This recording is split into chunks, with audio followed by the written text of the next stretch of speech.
Some extremely exciting news out of Niagara Parks today. About a year ago, they threw out a request for proposals, and they have finally selected a partner to both restore and reimagine the historic Toronto Power Generating Station. David Adames from the Parks Commission fills us in now on the details. David, I said it's exciting, and I can see it on your face that you agree with me.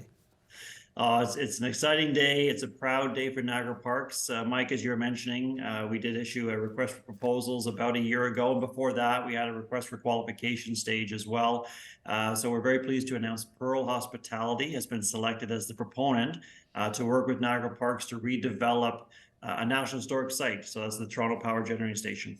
David, this company, Pearl Hospitality, is very experienced at doing exactly what they're asked to do here, restore a mill. And I guess if you look at what they've done in Elora, Cambridge, and Ancaster, this is on a bit of a bigger scale.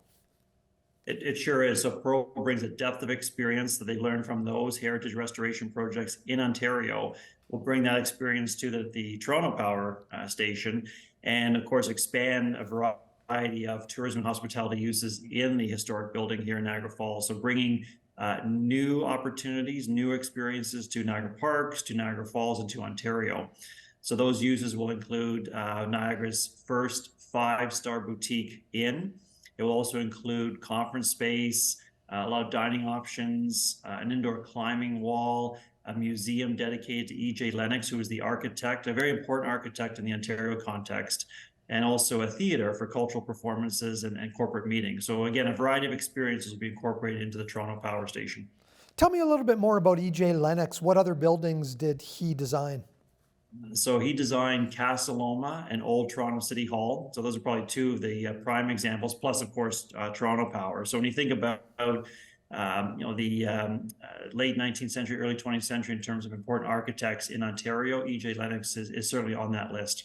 And this museum will honor his work and his life. The museum will honor E.J. Lennox's work and also other architects his basically contemporary architects. So I think there'll be opportunities to expand that gallery over time as well, working with Pearl. So looking forward to their ideas around that.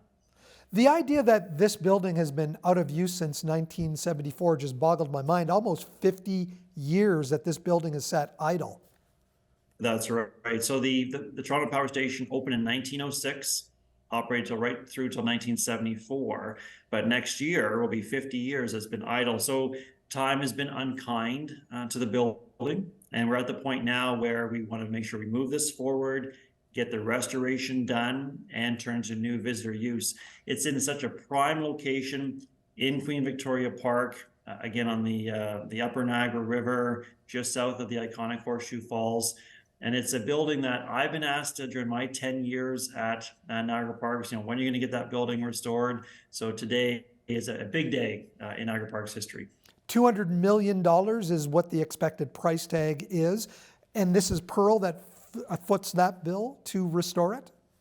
That's right. So when Niagara Parks put out both the request for qualifications and the request for proposals, we're very clear that Niagara Parks is not putting any money into the project. We're looking for the private sector to bring not only their innovation, but also their investment. So this is a substantial private sector investment of $200 million plus that will go into the full restoration of the building, turning into new visitor use. And then once the power station is open for that new visitor use, Pearl will pay a rent to Niagara Parks. And of course, we're looking at the broader economic impact for jobs created during construction and jobs created once the new power station is open for visitor use. This really extends the tourist travel down the parkway, the tourist experience. We know that, right now, Winter Festival of Lights, we travel down the length of that parkway, but now there's another tourist attraction, and a really significant one that people will be able to take part in. That's right. We're going to turn an inactive part of Queen Victoria Park into a very active use. And we saw that with the restoration and adaptive reuse of the Niagara Parks Power Station. That was sort of a no-go zone before. And not only through the adaptive reuse of the power station opening up as a visitor attraction, but also we put in pathways to link Table Rock, which is the building right at the Horseshoe Falls, over to the Niagara Parks Power Station. We'll continue to build those pathways over to the Toronto Power Generating Station. And of course, along the way, we also have the historic floral show house, where we always have different floral displays during the year. So absolutely, we can spread out the visitation in Queen Victoria Park at the south end. And we're really, really looking forward to doing that.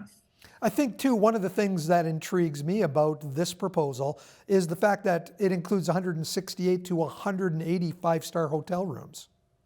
That's right. So it's a product that does not exist today in Niagara Falls nor Niagara. So to bring in five-star boutique accommodation, and I can share with your viewers that when Niagara Parks, when we did the Niagara Parks Power Station and just the tunnel part of that project, we had over $100 million of earned media. So we had global coverage. So I think what we're going to see with the Toronto Power Station is even more media coverage, not only for the fact there'll be a five-star boutique hotel, but also the other visitor uses, and of course the adaptive reuse of a very prominent architectural building. So back to that point about having five-star boutique accommodation, that will attract a visitor who may not be coming to Niagara Parks nor Niagara Falls right now. You've been inside this building. When was the last time you were inside? Just a couple of weeks ago, I was in the Toronto Power Station. It needs a lot of work inside. So again, the roof, particularly on the south end of the building, is in significant disrepair. The east wall, or the wall that's on the riverside, is also very porous. So can't wait to get to working with Pearl to see this full restoration of the building. From the inside, what are some of the unique features? Is it the big high ceilings that you see that can really be leveraged as part of the grandeur of this building? There's probably 3 or 4 key features. One is the entranceway. So from the parkway going into the building was the original entrance to the power station. So there's marble in that location. So I know that Pearl will incorporate that as part of the heritage study that will be undertaken for the building. Next would be, yes, the height of the ceilings once you go into where the generators were located, and the forebay area. And what Pearl is going to be looking to do is, there was concrete added into the forebay area to hold back the water from coming into the building. They're going to actually take out that concrete, because that wasn't part of the original building, and restore the original sort of Roman arches that are down below. So actually bringing out all those heritage features. And then of course, in the lower levels where the spa will go into the power station, will also provide a unique setting. So those are about 3 or 4 key features of the building that will be brought out. When do you expect shovels to hit the ground, or maybe I should say trowels to hit the brick in this case? And when do you expect it to be open? So if all goes well, we'll see sod turning and groundbreaking in the summer of 2024. And again, as you know, as you deal with heritage buildings, sometimes you run into some issues, but Pearl has a schedule to see an opening in summer or fall of 2027. So not that far away in the grand scheme of things. Very exciting. David, thank you for bringing us the news. Thank you, Mike. Very much appreciate you covering the story.